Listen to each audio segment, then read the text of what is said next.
I had a previous video about Colorwork, but it was made in a novel knitter, which different from case looms like this one, doesn't have the pins, only the pegs.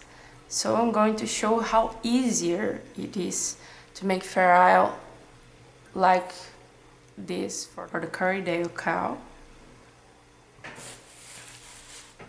when you have those pins. I'm taking from the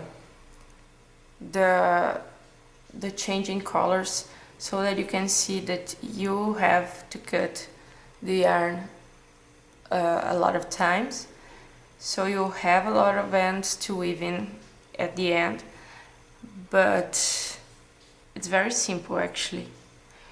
So I made the start here, the 4 stitches for the hatch edge already, which you can see in another video that I made. And now I'm going to start the pattern. It's a 4 stitches pattern. So I'm going to begin with the new color. I just attach, here's the point of here's the tail. I'll just place it in the next peg, leaving a little bit of tail to weave in at the end. No slip knot, just putting it in here. So it's a 4 stitch pattern. In this part I'm going to have 1 of the brown color and 3 of the white natural color. So I'll place 1, leave 3, place 1, skip 3, place 1, skip 3, and here's the end. So I'm just leaving it like that. Now I'm going to pick up my original yarn, skip the ones that I placed the brown color, and I'm going to U-wrap the ones that don't have any wraps in them.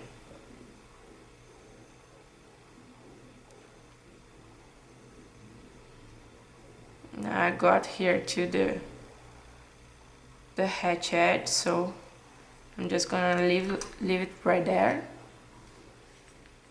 to end up later. Now I'm going to knit off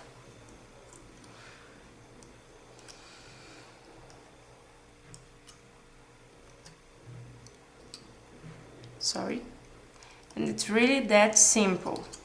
You just skip pegs, you'll have exactly the amount of tension you need for those floats.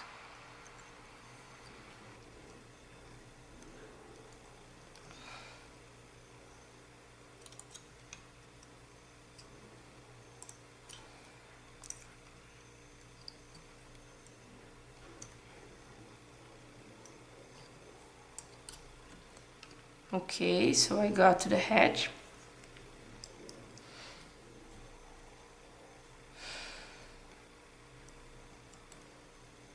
I'll purl the first one.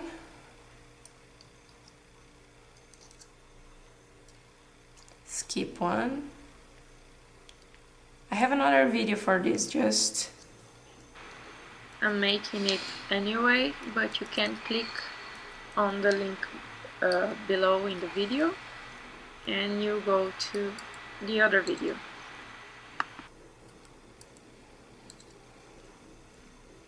Now I take the wrap and bring back to the bag and knit the last one.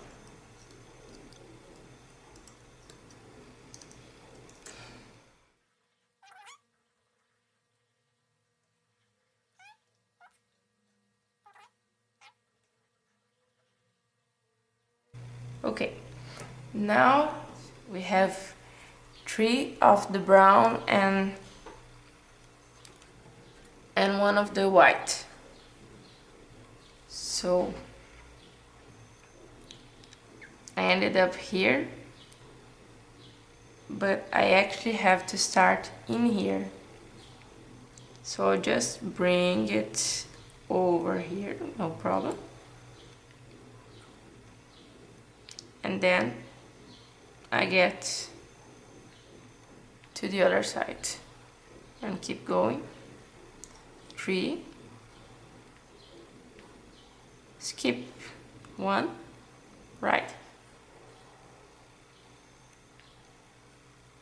You wrap 3, skip another 1,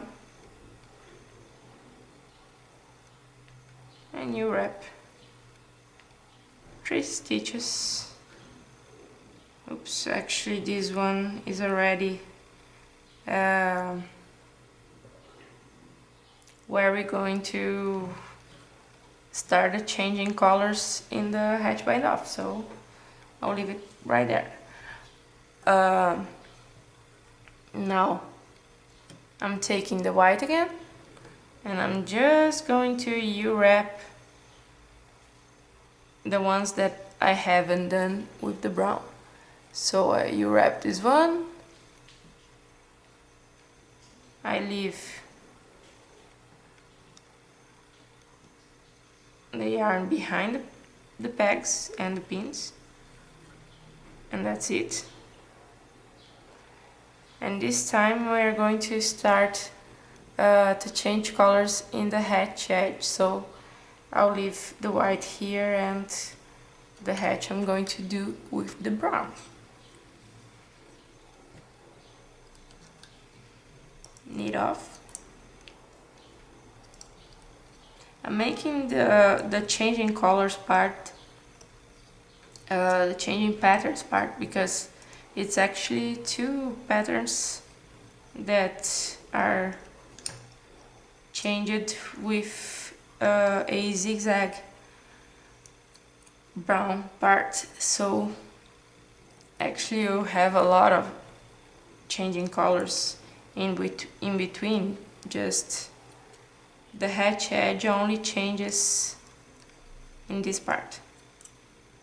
So that's what I'm showing you.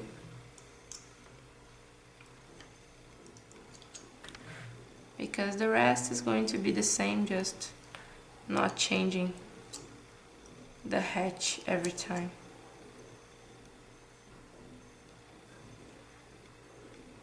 Now I'm taking the brown. The thing is, I forgot to put my washers this time, so it's tighter, but for demonstration purposes there's no problem. It won't be a garment. So I just purl,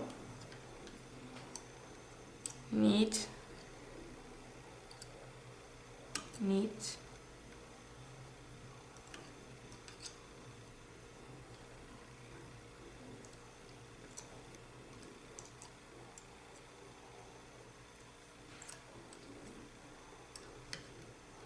and purl again.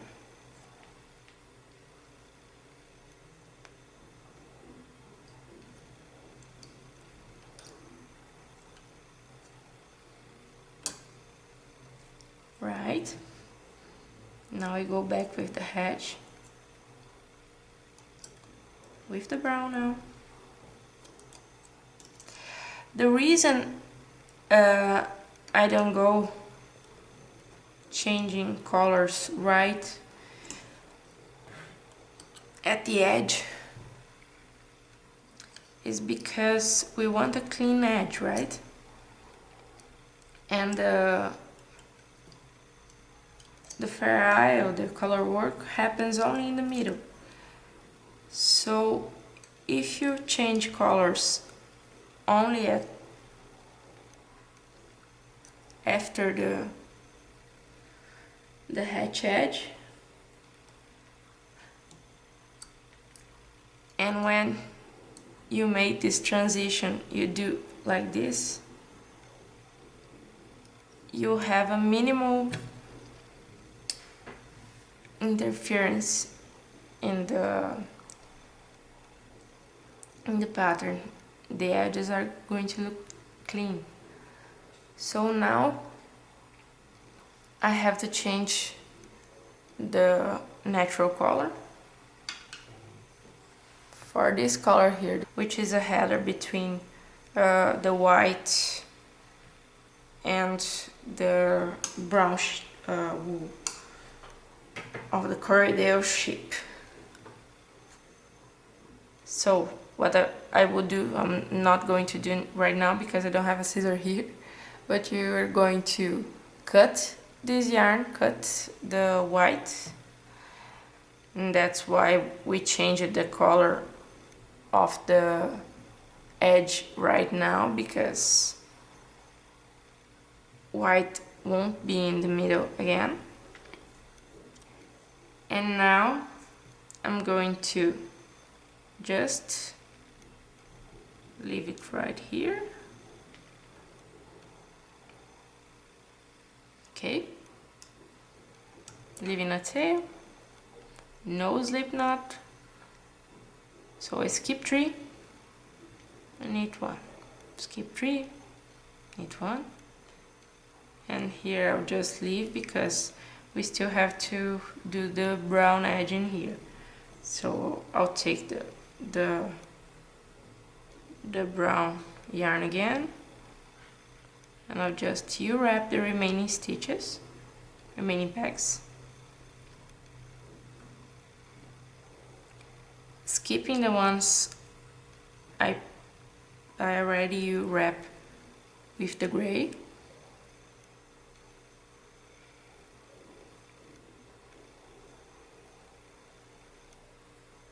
Okay, we got to the hatch edge, so I'll just leave it in there and needles off.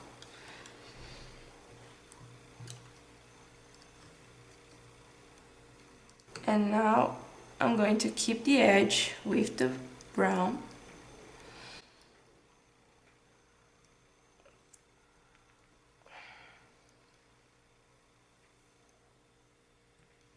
Purling the first one. Skipping one. Knit. Take the stitch off the pin and on the other, off the peg and on the other peg. Wrap the same peg. Knit off over both. Take the wrap, only the wrap, not the stitch. Bring back to the empty peg. Knit the last one. Now I'm going back with this one, purling the first one.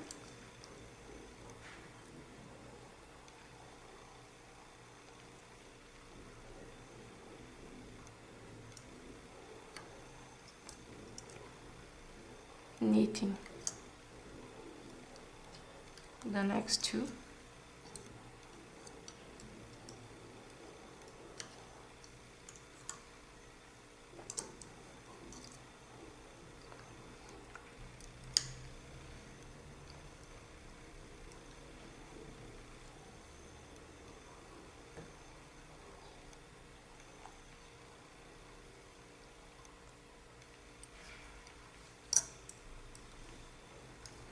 So now we have 3 of the gray and 1 of the brown. So the gray is attached in here, but we're going to bring it back to wrap the first peg will be gray. Now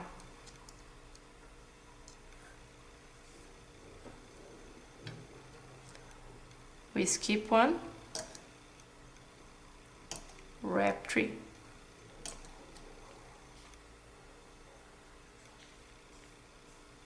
Skip one, wrap 3, skip 1,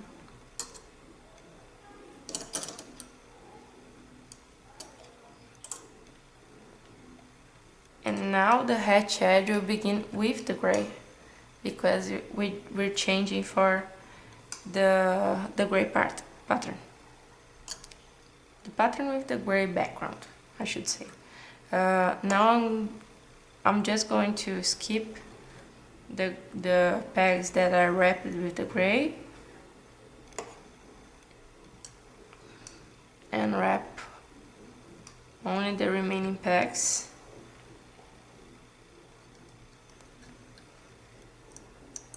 Eat them off. Now for the hatch edge, I'll purl the first one with the gray, changing colors in the edge too. I need the next two.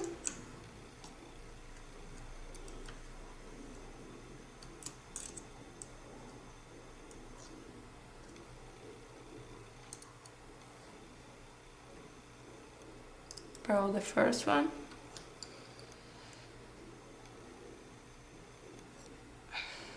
Or last, I should say.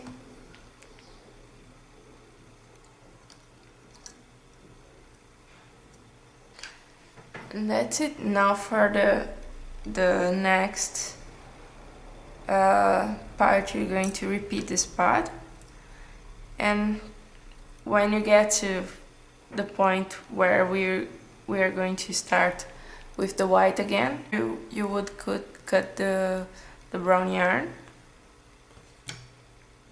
Then you would cut the brown yarn and keep going with the natural yarn. I'm just going to show you where we are. So here, we just did this part. We did this row in here